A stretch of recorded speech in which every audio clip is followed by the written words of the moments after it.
Australia is facing one of its deepest housing crises in modern history. Rents are soaring. Home ownership is slipping further out of reach. And construction rates are nowhere near keeping pace with the nation's growing population. Families are cramming into smaller homes.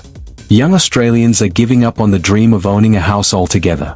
And political pressure on Canberra has never been greater. Against this backdrop of desperation, a surprising announcement has come from outside our shores. An announcement that has both intrigued and alarmed Australians. India has stated that it is currently engaged in advanced negotiations with Australia on a major housing initiative aimed at constructing 1 million homes. The project is estimated to be worth $500 billion. Some have called it visionary. Others see it as reckless. But the real question is this. Can India's 1 million housing project actually fix Australia's housing crisis? Or will it end up making things even worse? Stay with me until the end, because the truth behind this proposal is not as simple as it first appears. On the surface, the idea sounds like a dream solution. Australia desperately needs more homes. The National Housing Accord has committed to building 1.2 million houses between 2024 and 2029. But already, experts say this target is wildly optimistic. Construction costs are skyrocketing. Labor is in short supply. And planning bottlenecks keep projects stuck for years before they break ground. Australia is simply not building enough, fast enough. And into this gap steps India, with an offer that seems almost too good to be true. 1 million homes, financed and potentially built with Indian resources, possibly backed by investment from the United Arab Emirates. To a country drowning in its housing shortage, this could sound like salvation. A massive boost to supply. A pipeline of jobs. An injection of foreign money. And a chance to actually meet those targets. But peel back the glossy surface, and cracks begin to show. The first and perhaps most troubling issue is clarity. Or rather, the complete lack of it. India did not clarify who the proposed 1 million houses in Australia are intended for. Are they intended for the general Australian population?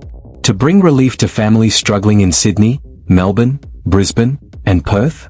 Or are they aimed primarily at India's own diaspora, students, workers, and migrants already flooding into Australia's rental markets? This is not a trivial detail. If the houses are built mainly to accommodate migrants, the broader affordability crisis that Australians are experiencing would remain untouched. Worse still, it could deepen resentment among locals, who already feel locked out of the housing market while watching migration-driven demand push prices higher. The fact that the Australian government itself has not confirmed the plan, and some officials were reportedly blindsided by the announcement, only fuels suspicion. Was this a coordinated agreement between two nations? Or was it simply a bold political sales pitch by India, with little substance behind it? Then there is the affordability question. More houses do not automatically mean cheaper houses. Australia has seen this before. Developments advertised as a solution to the housing shortage, that end up being snapped up by investors, or priced far beyond what ordinary families can afford. A $500 billion project, if left to the forces of the market, could easily tilt toward high-end apartments or investment properties, especially in major cities where demand is strongest. Imagine a scenario where 1 million new homes rise across Australia, but most of them are bought by wealthy investors, or earmarked for high-rent tenants.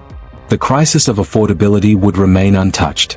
Ordinary Australians, the ones already struggling to pay rent or save for a deposit, would find themselves no better off. And let's not forget the political dimension. Australians have long been sensitive about foreign ownership of housing. The idea of India financing and building 1 million homes on Australian soil is bound to stir debate about sovereignty, control, and national priorities. Who controls the land? Who sets the prices? Who gets priority access? These are questions that cut deep into Australia's identity as a nation. It is one thing to welcome foreign investment in infrastructure or trade. But housing is personal. Housing is the roof over your head. The community you live in. The foundation of family life. If Australians come to believe that their housing market is being reshaped by a foreign power, for the benefit of migrants rather than locals, the backlash could be fierce. Even from a practical perspective, the obstacles are staggering. Australia's housing crisis is not caused solely by lack of money or construction companies. It is also about land release, zoning laws, council approvals, and infrastructure to support new developments. Roads, schools, hospitals, power and water. None of these come easily, and all of them slow down construction. Can a foreign-led housing project simply bypass these hurdles? Of course not. Even if India brought its own labor force and financiers, it would still be at the mercy of Australia's slow-moving regulatory environment. And that means delays, complications, and ballooning costs. There is also the risk of creating two housing markets, one for migrants, one for Australians. Imagine if large blocks of housing were built specifically for international students or skilled workers from India. On paper, the housing supply would increase. But in reality, the pressure on Australians trying to buy or rent would remain unchanged. Meanwhile, resentment between communities could grow. Instead of solving the crisis, the project might inflame the social tensions already bubbling under the surface. And yet, to be fair, there are positives that should not be ignored. Australia's construction industry is struggling. Materials are expensive. Labor is scarce. And many projects are collapsing under financial strain. A massive injection of foreign investment could help stabilize the industry. Jobs could be created across supply chains, from logistics, to manufacturing, to local services. And if even a portion of the 1 million homes ended up in the hands of ordinary Australians, it would bring some relief to the market. More supply, even at higher price points, does have some effect in slowing down runaway rent and property price growth. There's also the broader strategic angle.